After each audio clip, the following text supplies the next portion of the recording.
قرآن مجید نے ارشاد فرمایا ہے کہ بے شک جو اللہ کے ولی ہیں انہیں نہ کوئی خوف ہوگا اور نہ وہ کبھی غمگین ہوں گے۔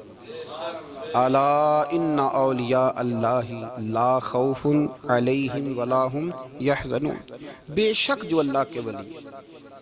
ہمارے ہاں نا لوگوں کے ذہنوں میں جب سے جدت آئی ہے نا تو کچھ ایسی چیزیں تھیں جنہیں ماننا ضروری تھا، وہاں بھی لوگوں نے انکار کرنا شروع کر دیا۔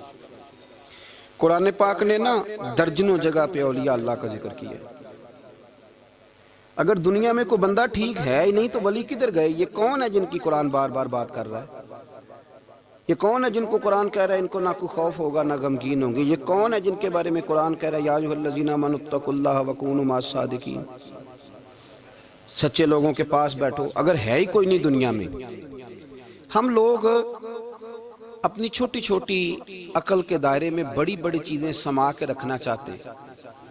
اس امت میں جو اللہ نے اس امت کو کمال دیا ہے اس میں ایک کمال یہ ہے کہ اس امت میں اللہ کے ولی ہمیشہ موجود رہے، ہمیشہ۔ یہ بات لکھ لیں، یہ بات لکھ لیں۔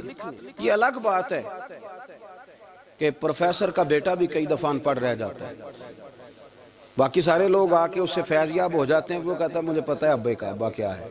یہ بات الگ ہے۔ کئی دفعہ بڑے بڑے لوگ محدثین کے بیٹے ان پڑھ رہ جاتے ہیں اس لیے کہ سمجھ ہی نہیں پاتے چیزوں کو۔ اللہ کے ولی ہمیشہ تھے اور ہمیشہ رہیں گے، اور دین کو کسی بندے کی ضرورت نہیں ہے، دین کسی کا محتاج نہیں، لیکن اللہ نے بندوں کی ڈیوٹی لگائی ہے کہ دین کے چمن میں کوئی جڑی بوٹی آ جائے تو بندے ہی اسے کاٹتے ہیں، دین کے چمن کی آبیاری بندے ہی کرتے ہیں، بندے ہی بیج لگاتے ہیں، بندے ہی اس فصل کو پانی دیتے ہیں۔ یہ ڈیوٹیاں ساری اللہ کے بندے ہی کرتے ہیں، یہ پکی بات ہے، اس میں کوئی اختلاف کیا جا سکتا۔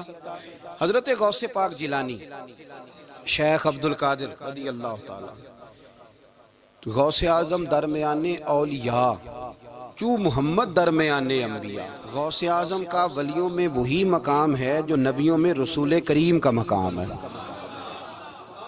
حضرت غوث پاک رضی اللہ تعالیٰ عنہ کو اللہ نے بڑے اعزازات سے نوازا۔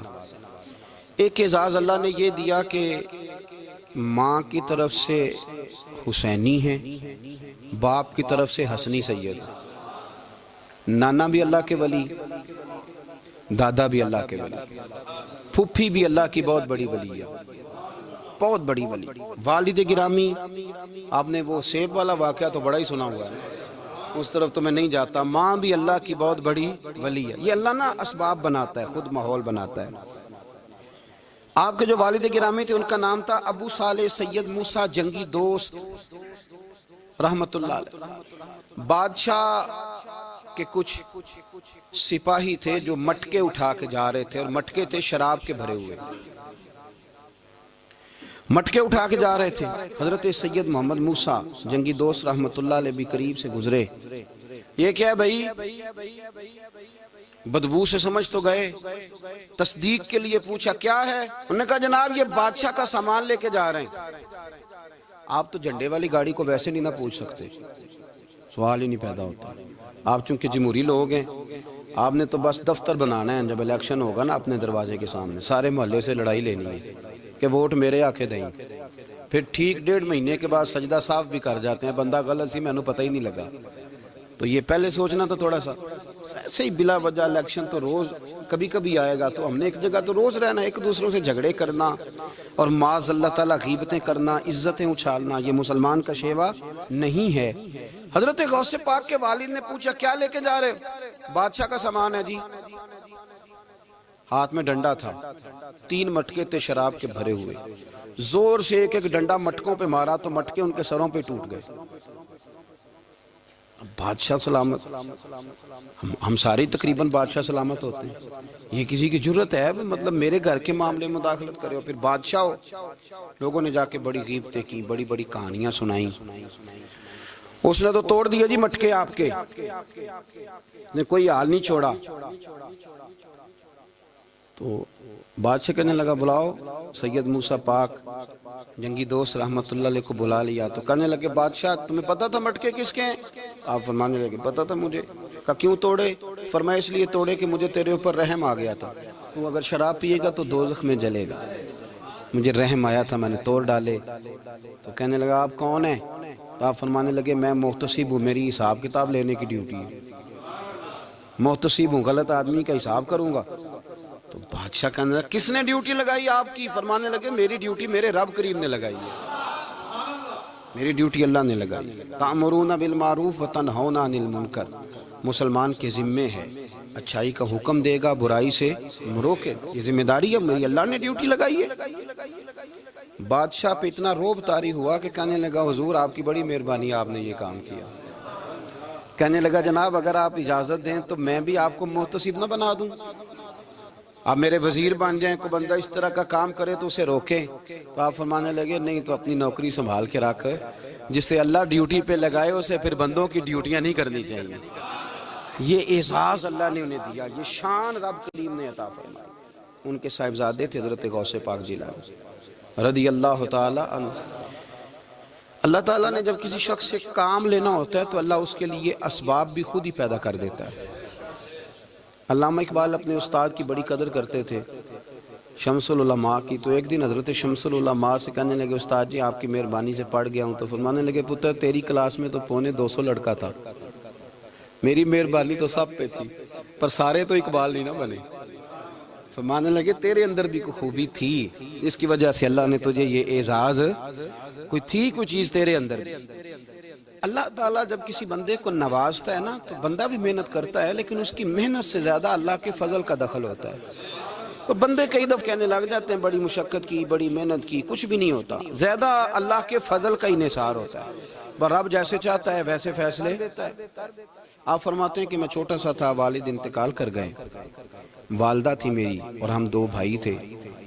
فرماتے ہیں بچے کھیلنے کے لیے نکلے تو میں بھی ان کے پیچھے کھیلنے نکل گیا۔ ایک بیل بچوں کے قابو آ گیا، تو بچوں کے قابو کو چیز آ جائے تو پھر وہ اس کا جو حال ہوتا ہے وہ تو ہمیں پتہ ہی، ہم سارے بچے رہ چکے ہیں۔ تو کہتے ہیں وہ بیل قابو آ گیا، کوئی اس کے کان چھیڑتا، کوئی اس کی دم چھیڑتا، کوئی اس کے سینگ چھیڑتا، کوئی کسی جگہ سے اسے تنگ کرتا۔ مختلف بچے اس کو نا دم سے پکڑ کے ہلاتے، بیل بھاگتا۔ حضور غوث پاک فرماتے ہیں میں بھی آگے بڑھا، اور میں نے جب اس کی دم پکڑ کے ہلائی تو بیل نے میری طرف منہ کیا اور کہنے لگا عبد القادر تو نہ ایسے کر، بول کے کہنے لگا تو نہ ایسے کر، تجھے رب نے ان کاموں کے لیے پیدا نہیں فرمایا۔ آپ فرماتے مجھے اتنا خوف طاری ہوا، بیل کو بولتے دیکھا تھا پہلی دفعہ، بیل کو۔ اب میرے سنی کو بھی دلیلوں کی ضرورت ہوتی ہے نا، دلیل نہ دیں، کسی بزرگ کی بات سنائیں تو سنی بھی تھوڑا تھوڑا دائیں بائیں دیکھتا ہے۔ یہ شور ایسا ہوا ہے نا، پراپوگنڈا ایسا ہے۔ میں حدیث پاک سنا دیتا ہوں۔ رسول کریم صلی اللہ تعالی علیہ وآلہ وسلم فرماتے ہیں ایک شخص نے بیل پہ سواری کر لی تھی۔ بیل سواری کے لیے نہیں پیدا کیا گیا، سواری کے لیے اونٹ ہیں، خچر ہیں، گھوڑے ہیں، گدھے ہیں، بیل کھیتی باڑی کے لیے۔ اس شخص نے جب بیل پہ سواری کی تو بیل پیچھے مڑ کے دیکھنے لگا اور کہنے لگا یار تو بڑا بیوقوف ہے، بول کے کہنے لگا مجھے اللہ نے سواری کے لیے نہیں پیدا کیا، میرے سے وہ کام لے جس لیے میں پیدا کیا گیا ہوں۔ تو بندہ ڈر گیا، کہنے لگا بڑی حیرانگی والی بات نہیں کہ بیل بولتا ہے، تو بیل پھر بول پڑا۔ کہنے لگا اس سے بھی زیادہ حیرانگی والی بات ہے۔ اس نے کہا وہ کیا؟ کہنے لگے مدینے میں نبی پاک آ گئے ہیں اور تو نے ابھی تک کلمہ ہی نہیں پڑھا، یہ اس سے بھی زیادہ حیرانگی والی بات ہے۔ جامع المعجزات میں حدیث موجود ہے، حضور آ گئے اور تو نے کلمہ ہی نہیں پڑھا۔ وہ شخص کہتا ہے میں سر پٹ دورا، جب آ کے سامنے کھڑا ہوا تو حضور مسکرائے، فرمایا آجا پڑھ لے کلمہ، مجھے پتا ہے تجھے کس نے بھیجا ہے۔ اللہ والوں کی باتیں مان لیا کریں، میں بڑی ذمہ داری سے کہتا ہوں رب کریم کے کوئی بندوں کی بات کتاب و سنت کے خلاف نہیں ہوتی، وہی تو کتاب و سنت آگے پہنچانے والے ہوتے ہیں۔ تو حضور غوث پاک فرماتے ہیں میں وہ ڈر کے گھر آیا، جب گھر پہنچا تو میرے کانوں میں آواز آ رہی تھی لبیک اللہم لبیک لبیک لا شریک لک لبیک۔ فرماتے میں چھت پہ چڑھا اور میں نے جیلان میں اپنی چھت پہ کھڑے ہو کے دیکھا تو حج کے دن تھے، میری سیدھی نظر میدان عرفات پہ گئی، لوگ میدان عرفات میں بیٹھ کے لبیک لبیک پڑھ رہے تھے۔ پہلے میں وہاں سے ڈر کے آیا، پھر چھت سے ڈر کے نیچے اترا، ماں کو ساری بات بتائی تو کہتی میری ماں کہنے لگی بیٹے جب تو پیدا ہونے والا تھا تو مجھے بڑی بشارتیں ملتی۔ فرماتے ہیں ماں نے نا کھولا بکسا صندوق تو 80 دینار نکالے، فرمایا پتر تم 2 بھائی ہو اور تمہارا باپ کل جاگیر 80 دینار چھوڑ گیا، 80 40 تمہارے 40 تمہارے بھائی کے۔ فرمایا بیٹا ایک بات کا خیال رکھنا، میں عورت ہوں، تمہارا باپ کوئی نہیں، بھائی چھوٹا ہے، میں پیچھے نہیں آ سکتا، یہ 40 دینار لے جا اور جا بغداد چلا جا کے تعلیم حاصل کر، بیٹے میں پہنچ نہیں سکتی، خیال رکھنا۔ غوث پاک فرماتے ہیں 12 سال میں نے تعلیم حاصل کی یارو، میں نے پتے بھی کھائے، اور خود آپ کا فرمان موجود ہے، فرماتے ہیں ایسی سختیاں بھی دیکھیں، ایسی سختیاں بھی دیکھیں کہ پتھروں اور پہاڑوں پہ گزرتی تو شاید پگھل جاتے، لیکن میں نے اپنے نبی کا دین پڑھا۔ اب تو پیر کے گھر میں جو پیدا ہوتا ہے وہ علم لدنی والا ہوتا ہے، تو صاحب دا پتر ہے، او خدا کے بندے صبر کر۔ اگر غوث پاک حسنی حسینی سید ہو کے باقاعدہ پھٹی پہ بیٹھ کے پڑھتے ہیں، تو کس پیر کا مرید ہو گیا جسے علم ہی کوئی نہیں، جو جاہل آدمی ہے؟ یہ ضروری ہے، علوم دینیاں ضروری ہیں، اس کے بغیر کام نہیں چلتا۔ اور غوث پاک رضی اللہ تعالیٰ عنہ کی آپ پوری زندگی پڑھ کے دیکھ لیں، غوث پاک تمام اولیاء کے امام ہیں، ساری زندگی۔ غوث اعظم سے کسی نے پوچھا آپ نے سب سے زیادہ دین کا کام کس طرح کیا، تو فرماتے ہیں تقریر کے ذریعے۔ اب تقریر کرنے والا مولوی ہوتا ہے اور تویز دینے والا، سبحان اللہ۔ غوث پاک رضی اللہ تعالیٰ عنہ فرماتے ہیں میں نے دین کا سارا کام کس ذریعے سے کیا ہے؟ ہفتے میں 3 جلسے کرتے تھے، اور 70 ہزار کا مجمع ہوتا تھا، اور بغیر لاؤڈ سپیکر کے تقریریں ہوتی تھیں، اور فرماتے ہیں جیسی سمجھ پہلے بندے کو آتی تھی ویسی آخری والے کو آتی تھی۔ لوگوں نے کہا حضور یہ کرم کیسے ہوا؟ فرمانے لگے میں نے جب تعلیم حاصل کر لی تو بولنا آتا ہی نہیں تھا، تو میں بڑا پریشان، ایک دن سو گیا تو خواب میں رسول کریم کا دیدار نصیب ہوا۔ نے فرمایا تو واز کیا کر، تیرے واز سے لوگوں کو فائدہ ہوگا۔ یا رسول اللہ میں اجمی بندہ ہوں، لوگوں کے سامنے کیسے بات کروں گا؟ تو حضور نے فرمایا منہ کھولنا ذرا۔ کہتے میں نے منہ کھولا تو محبوب نے 7 دفعہ لعاب دہن ڈالا میرے منہ میں۔ آپ فرماتے ہیں پھر بولتا میں تھا، اثر کوئی اور پیدا کر دیتا۔ حضور غوث پاک رضی اللہ تعالیٰ عنہ نے 40 سال دین کا کام کیا۔ صبح کے وقت فقہ کا درس دیتے تھے، فجر کے بعد کچھ دیر کر ناشتہ کرتے سو جاتے، پھر آ کے مدرسے میں پڑھاتے باقاعدہ بچوں کو۔ غوث پاک رضی اللہ تعالیٰ عنہ کی سیرت پر آپ ساری کتابیں پڑھ لیں، ساری کتابیں لو، میں نے بھی بڑا ہی دعویٰ کر دیا، یعنی ساری کتابیں جتنی اب تک چھپی ہوئی ہیں ساری پڑھ لو، کہیں نہیں ملے گا کہ ہم غوث پاک کے آستانے پہ گئے۔ غوث پاک کسی بندے نے یہ نہیں کہا ہم غوث پاک کے آستانے پہ گئے، غوث پاک کے دربار پہ گئے، سب نے یہی لکھا ہے کہ ہم حضور غوث پاک کے مدرسے میں گئے۔ ہمارے نا مدرسوں میں سبق تقسیم ہوتے ہیں، سال جب شروع ہوتا ہے نا تو سبق تقسیم ہوتے ہیں، ہمارے مدرسے میں بھی تقسیم کرتے ہیں ہمارے مولانا۔ آپ حدیث پاک پڑھائیں گے، فلانا استاد منطق پڑھائے گا، فلانا فلسفہ پڑھائے گا، فلانا یہ سبق تقسیم ہوتا ہے، فلانا قرآن، فلانا حدیث، فلانا فقہ۔ تو غوث اعظم کے مدرسے کے جو ناظم تعلیمات تھے وہ کہنے لگے حضور سبق بانٹنا ہے تو آپ کو کون کون سے سبق دے دیں، کون کون سا پیریڈ پڑھائیں گے؟ تو آپ فرمانے لگے نہیں پیریڈ رہنے دو۔ حضور پھر فرمایا اس طرح کرو لائق بچے تم رکھ لو اور نلائق سارے مجھے دے دو، میں جانوں اور نلائق جانے، نلائق سارے میرے۔ غوث پاک رضی اللہ تعالیٰ نلائق سارے رکھ لیے، کند ذہن، اور حضور غوث پاک ان کو اسباق پڑھایا کرتے، ان پر محنت کرتے۔ فجر کے بعد فقہ کا درس، 10 بجے مدرسے کی کلاس، زور کے بعد حدیث پاک کا درس، مغرب کے بعد تفسیر بیان کرتے۔ بانج علموں جو کرے فقیری وہ کافر مرے دیوانہ، اور عشاء کی نماز کے بعد ہفتے میں 3 جلسوں سے خطاب، اور یہ سارے کام کر کے نا تو پھر بھی غوث اعظم جب دنیا چلی جاتی تو وضو کر کے مصلی پہ بیٹھ جاتے، اور 40 سال بیت گئے، ساری رات اللہ کی بارگاہ میں عبادت کرتے۔ 40 سال حضور غوث پاک کو اللہ نے بڑا اعزاز دیا، کتابیں لکھی، ڈیوٹی کی، محنت کی، کوشش کی پوری دنیا میں۔ میں پہلے بھی بتا چکا ہوں، پھر بتاتا ہوں، یہ جو صلاح الدین ایوبی کا بہت نام لیتے ہیں نا، بہت بڑے مجاہد تھے۔ صلاح الدین ایوبی کے ساتھ 70,000 کی فوج تھی، سارے کے سارے غوث پاک کے مرید تھے۔ صلاح الدین ایوبی نے حضور غوث پاک کی زیارت نہیں کی، پر تعلیم غوث پاک کے مدرسے میں حاصل کی۔ اس کو بڑا شوق ہو نا کتابیں دیکھنے کا، وہ میرے پاس آئے، میں دکھاؤں گا انشاءاللہ۔ صلاح الدین ایوبی حضور غوث پاک کے مدرسے کا طالب علم ہے۔ یہ آپ کے ملک میں 2-3 دن سے رٹا چل رہا ہے، وکیلوں کا، ڈاکٹروں کا، کل سے یونیورسٹی کا بھی چل گیا ہے۔ یہ لڑائی کسی مولوی 2 گروپوں میں ہوئی ہوتی نا، چلو نام بولو، میں نے تو پتہ ہے اگلی گل دے، کسی مولویوں کے 2 مدرسوں میں ہوتی نا تو جو طوفان اٹھنا تھا نا ہر چوک میں، مولوی لڑاندے ہی بڑا نہیں یہ بڑی۔ میں نے دعوت دی تھی پرسوں، میں نے کہا جب وکیل مکمل تعلیم کر لینا اسے 2 سال مدرسے میں لاؤ، ہم اسے سکھائیں گے اٹھنا کیسے ہے بیٹھنا کیسے ہے. ان کو لاؤ، اس لیے کہ ہم اپنی بات نہیں بتائیں گے، ہم بتائیں گے محمد عربی کی باتیں صلی اللہ علیہ. مہربانی کرو، مجھے کوئی شکوہ نہیں ان سے، کوئی کسی قسم کا نہیں، اس لیے کہ ہمارے ملک میں نا احتجاج کا کلچر پرموٹ کیا گیا ہے. ہم نے یہ ماحول بنا کے دیا ہے سڑک بلاک کرنے کا. یہ ہمارے قریب ایک گاؤں ہے تو روز ڈکیتیاں ہوتی تھی، بچہ بھی قتل، پولیس والے سنتے ہی نہیں تھے.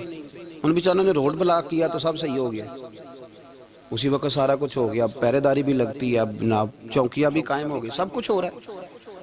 مزاج بنا دیا ہم نے. یہ عدم برداشت ہے، یہ کلچر خطرناک ہے، یہ کلچر تباہ کرے. وکیل کوئی غیر نہیں، ہمارے اپنے بھائی ہیں. کون ہے وہ؟ ڈاکٹر کون ہے؟ ہمارے اپنے. یہ جو بچے یونیورسٹی میں لڑے کون ہیں؟ ہمارے اپنے. ہم ان کو کاٹ کے نہیں پھینک سکتے، یہ کوئی دوسرے لوگ نہیں. سب کو ضرورت ہے ایک دوسرے کی، لیکن خدا را مہربانی کرو معاشرے میں برداشت کا کلچر پیدا کرو، سکون کا کلچر پیدا کرو، سہنا سیکھو. سنو ایک بات کرتا ہوں، اللہ کرے کہ میں سمجھا سکوں. سارے فیصلے خود نہ کرو. اگر تمہیں نظر آئے نا کہ آپ کے ساتھ کہیں ناانصافی بھی ہو رہی ہے تو ساری عدالتیں دنیا میں نہیں لگنی، ایک قیامت میں بھی لگنی ہے.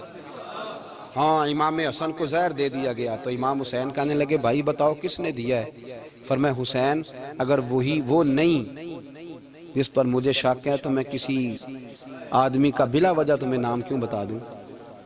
کہا پھر بھائی آپ اشارہ تو نہیں بتا دیں؟ تو فرمایا حسین اگر وہی ہے نا جس پر مجھے شک ہے تو پھر بھی میں نے فیصلہ اپنے رب پہ چھوڑ دیا. فرمایا میرے رب سے زیادہ بہتر فیصلے کرنے والا کوئی موجود؟ کچھ فیصلے اللہ پہ چھوڑ دو. آپ یقین کریں آپ کو بڑا ہی مزہ آئے گا، آپ کو سکون آئے گا زندگی میں. کچھ فیصلے اللہ پہ چھوڑو، برداشت کا کلچر پرموٹ کریں اس وطن کے اندر. یہ بڑا پیارا ملک ہے، اس میں برداشت کا کلچر پیدا کریں. وکیل کو ہر وقت ڈاکٹر کی ضرورت ہے، ڈاکٹر کو ہر وقت وکیل کی ضرورت ہے. ہم ایک دوسرے کے بغیر دیکھیں نا، میں نے آئین بھی رکھا ہوا ہے پاکستان کا، لیکن اس کے باوجود کو مسئلہ بن جائے تو میں کسی وکیل صاحب کو فون کرتا ہوں. میرے دوست ہے، میں پوچھتا ہوں کہ یار یہ مسئلہ ہے، اس کا کیا حل ہے؟ ہم مل کے رہتے ہیں معاشرے میں. برداشت کے کلچر کو پرموٹ کریں، پیار کریں، محبت بانٹیں. یہ وطن ہے، اس کو مل کے سنواریں گے تو انشاءاللہ تعالیٰ یہ رسول اللہ کے دین کا قلعہ بنے گا بڑا مضبوط. اس سے پیار کریں. مثبت غلط بات ہے تو اس کو آپ سمجھائیں، اس پر تبلیغ کریں، لیکن یہ نہ کریں کہ آپ عدم برداشت کا ماحول پیدا کریں. حضور غوث پاک رضی اللہ تعالیٰ عنہ دین کا کام. ایک بات، اللہ والوں کے پاس لوگ دعاؤں کے لیے جاتے ہیں. کیوں جاتے ہیں؟ سنو، میرے ساتھ ایک شخص رہتا ہے، صبح سے شام تک میری ڈیوٹی کرتا ہے، نوکری کرتا ہے، خدمت کرتا ہے، گاڑی چلاتا ہے، یہ کرتا ہے وہ کرتا ہے. ایک صاحب ہیں جو 3 سال کے بعد ملتے ہیں. پھر وہ جو 3 سال کے بعد ملتے ہیں وہ شکوہ کرتے ہیں کہ پیر صاحب اس کی بات زیادہ مانتے ہیں. تو پیر صاحب اب کدھر جائیں؟ یہ سارا دن پیر صاحب کی مانتا ہے. نہیں سمجھ آ رہی ہے آپ کو بات؟ یہ مزاج ہے نا جی. ایک بندہ سارا دن دنیا داری کرے، مال کمائے، پتہ نہیں جھوٹ بولے، بڑا کچھ کرے، اور ایک اللہ کا ولی جو اپنا بنائے کچھ نہ، سارا دن رسول اللہ کی باتیں کرے، سارا دن اللہ کے دین کی خدمت کرے. اور بھائی وہ جب ہاتھ اٹھاتا ہے نا تو پھر اللہ اس کی بات کو قبول کرتا ہے. کچھ میرے خاص ہیں، کچھ تیرے خاص ہیں، تو کچھ رب کے بھی خاص ہیں. اور اس پر بھی میں پہلے آیت پڑھ لوں گا تاکہ دلیل مضبوط ہو جائے. اللہ فرماتے ہیں واللہ یختص برحمتہ من یشاء. فرمایا میں نے کچھ بندوں کو اپنی رحمت سے اپنا خاص بنا لیا. کچھ بندے اللہ کے بس اللہ کی بارگاہ میں وہ دعائیں کرتے ہیں تو اللہ قبول فرما لیتا ہے. پتر اللہ ہی دیتا ہے، لیکن اللہ کا ولی دعا تو کر سکتا ہے نا. اللہ کا ولی، میری بات کی سمجھ آ رہی ہے؟ بیٹا کون دیتا ہے؟ اللہ. حضرت محدث اعظم رحمۃ اللہ علیہ کے پاس ایک شخص نے آ کے کہا جی ولی اللہ بیٹا دے سکتا ہے؟ آپ فرمانے لگے ولی اللہ اللہ سے ملا سکتا ہے؟ جی وہ تو ہے ہی ولی اللہ، تو اس نے ملا دینا ہے. تو فرمایا جو اللہ سے ملا دے بیٹا تو چھوٹی سی بات ہے. تو دیکھ نہ کہ جو اللہ تک تجھے لے گیا تو پھر پتر پیچھے رہ گیا. لیکن بیٹا دیتا کون ہے؟ بول کے بتائیں، بول کے. اللہ دیتا ہے. دعا کون کرتا ہے؟ اللہ کا ولی دعا کر دیتا ہے. بی بی آ گئی روتی ہوئی غوث پاک کے پاس، کہنے لگی 6 بیٹیاں ہیں. خامد اور سسر کہتے ہیں کہ 7ویں بھی بیٹی ہوئی تو طلاق دے دیں گے. تھوڑا سا اگر بندہ مالدار بھی ہو تو پھر وہ ہمارا دماغ جہاں مرضی چلتا ہے نا. یہ جہالت آج بھی بہت ساری جگہوں پہ پائی جاتی ہے.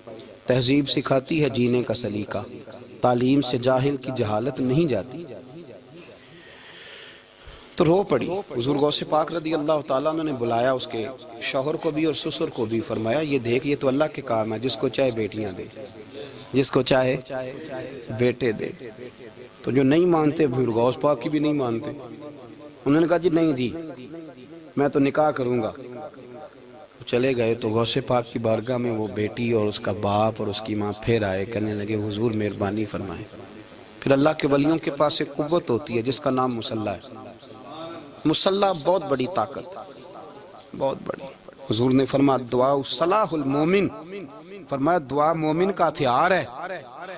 یہ مومن جب ہاتھ اٹھاتا ہے تو پھر عرش کا مالک دروازے کھول دیتا ہے کرم کے۔ حضور غوث پاک نے مصلی بچھا لیا اور رو پڑے، کہنے لگے مالک کریم اس بی بی کے دل میں کس نے بات ڈالی تھی کہ عبد القادر کے دروازے پہ جا؟ دیکھیں منانے کا انداز، منانا آتا ہے نا۔ اللہ کس نے اس کے دل میں بات ڈالی کہ عبد القادر کے دروازے جا؟ کس نے ڈالی؟ اور مالک اگر تو نہیں ڈالی تھی تو کیا تو اب اپنے عبد القادر کو رسوا کرے گا؟ اگر تو نہیں بھیجا ہے کہ ادھر جا تو اب تو رسوا کرے گا؟ حضور غوث پاک رضی اللہ تعالیٰ عنہ دعا مانگ کے چہرے پہ ہاتھ پھیرے، بچی کے سر پہ ہاتھ رکھا، فرمانے لگے پتر جا، مجھے امید ہے اللہ نے 6 بیٹیاں دی ہیں تو 7 بیٹے بھی عطا فرمائے گا۔ تو بی بی کہتی ہے پھر رب نے فضل فرمایا اور 7 ہی بیٹے عطا فرمائے، پھر 7 ہی بیٹے رب کریم نے دیے۔ تو جو اللہ کی مان تھا پھر اللہ بھی اس کی، تو اس میں اختلاف کی کیا بات ہے؟ یہ سادی سی بات ہے۔ ایک بغداد کا سوداگر تھا، بڑا مالدار تھا۔ ایک دن اس نے بغداد کے سارے علماء اور مشائخ کی دعوت پکائی تو غوث پاک کے پاس بھی آیا، کہنے لگا حضور شام کا کھانا ہے۔ آپ نے اس کا چہرہ دیکھا تو وہ رو پڑا، کہنے لگا بغداد کے پیر انکار نہ کرنا۔ آپ نے فرمایا تو جا میں آؤں گا۔ شاگرد مرید کہنے لگے حضرت جی آپ بڑی مشغولیت تھی شام کو، فرمایا اتنا بڑا آدمی جب رو پڑتا ہے تو لگتا ہے بڑا مجبور ہے، چلیں گے۔ شام کو جب اس کے دروازے پہ گئے تو کھانا بھی اس نے چنا تو ساتھ اس نے ایک ٹوکرا ایک صندوق بھی لا کے رکھا، اوپر سے خالی۔ جب غوث پاک نے اٹھ کے دیکھا تو اندر اس سوداگر کا بیٹا، اس تاجر کا بیٹا، دونوں ٹانگوں سے معذور، دونوں ہاتھوں سے معذور، ایک ہی بیٹا اپاہج ہے۔ وہ تاجر رو پڑا، کہنے لگا حضور بڑی دنیا جانتی ہے، بڑا مال ہے، اور جب تنہا بیٹھتا ہوں تو کھول کے روتا ہوں۔ وہ بے نیاز ہے نا، ساری زندگی کے بعد ایک بیٹا دیا تو وہ بھی اپاہج ہے۔ حضور بال سفید ہو گئے، لوگوں کی اولاد بڑھاپے کا سہارا بنتی ہے، میں بوڑھے وقت میں اس کو اٹھا کے پیشاب پخانے کے لیے لے کے جاتا ہوں۔ بغداد کے عبد القادر سنا ہے جب تو دعا مانگتا ہے تو رب قبول فرما لیتا ہے، تو مہربانی فرما اگر میرا پتر ٹھیک ہو جائے، میرا زور کوئی نہیں مالک، بے نیاز ہی بڑا ہے، اگر مہربانی ہو جائے۔ تو غوث پاک نے پھر مصلی بچھایا، مصلی بچھا کے کہنے لگے مالک تو اپنے بندوں کے دل میری طرف کیوں موڑتا ہے، اور اگر موڑتا ہے تو پھر رحمت کی نظر فرما، بندہ نوازی فرما۔ ایک باپ اتنے رو رو کے آنسو بہا رہا ہے تو کرم نوازی فرما۔ حضور غوث پاک نے ابھی چہرے پر ہاتھ نہیں پھیرے کہ بچہ اللہ اکبر کہتا ہوا صندوق سے باہر نکل آیا۔